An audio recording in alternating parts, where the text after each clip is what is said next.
Hello बच्चों, आइए इस प्रश्न को देखते हैं। पाइनस में तलपुट लघु स्तंभ में ए एक सुई होती है, बी दो सुई होती है, सी तीन सुई होती है, डी उपरोक्त सभी सही है। तो यहाँ पर हमें बताना है कि जो पाइनस में तलपुट अर्थात लघु स्तंभ होते हैं इसमें कितनी सुई पाई जाती है।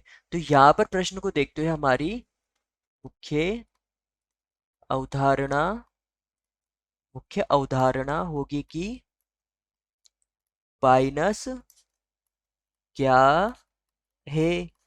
तो जो पाइनस होता है, यह पाइनस क्या होता है?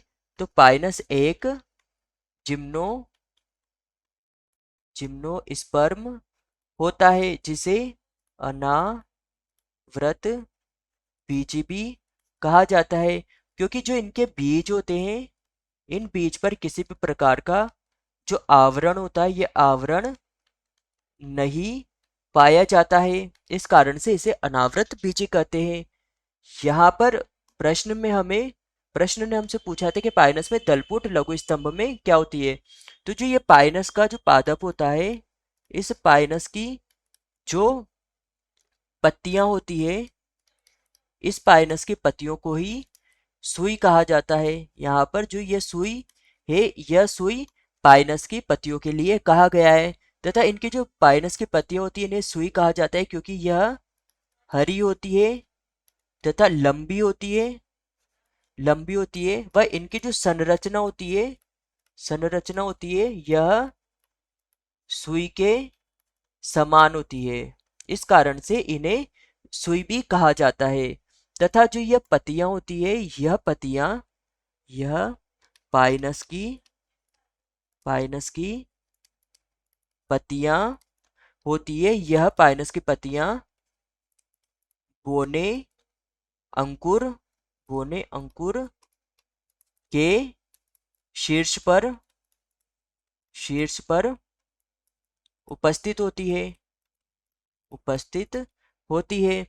अगर यहाँ पर हम इसके पाइनस के बोने अंकुर के चित्र की बात करें तो इसका चित्र इस प्रकार से होगा कि इस प्रकार से यहाँ पर यह बोना अंकुर अर्थात लघु स्तंभ उपस्थित होता है तथा इसकी जो पत्तियां यहाँ पर इस प्रकार से लगी हुई मिलती है। तथा जो इनकी संख्या होती है, इनकी संख्या एक से लगाकर 5 तक हो सकती है। इसका तथा यहाँ पर जो ये पूरा जो भाग होता है, इस पूरे भाग को ही तलपुट तलपुट कहा जाता है। तथा यहाँ पर जो इनकी संख्या होती है, इन सुइयों की संख्या 5 इनकी संख्या हो सकती है। तो या एक से लगाकर 5 तक। तो यहाँ पर प्रश्न ने हमसे पूछा था कि पाइनस में तलपुट लघु स्तंभ में ए एक सुई होती है, तो यह भी सही है कि एक सुई भी हो सकती है अर्थात एक पत्ती भी हो सकती है। बी दो सुई होती है तो दो भी हो सकती है, तो यह भी सही हो जाएगा। सी ये तीन सुई होती है तो तीन सुई भी हो सकती है। यहाँ पर एक से लगा के 5 तक संख्या में उपस्थित हो सकती है। डी उपरोक्त सभी सही है, तो यहाँ पर हमारा उत्तर होगा उत्तर डी कि उपरोक्त सभी सही है। तो यहाँ पर हमारा प्रमुख सिद्धांत होगा कि पाइनस विषम बीजाणु पादप है। इसमें नर व मादा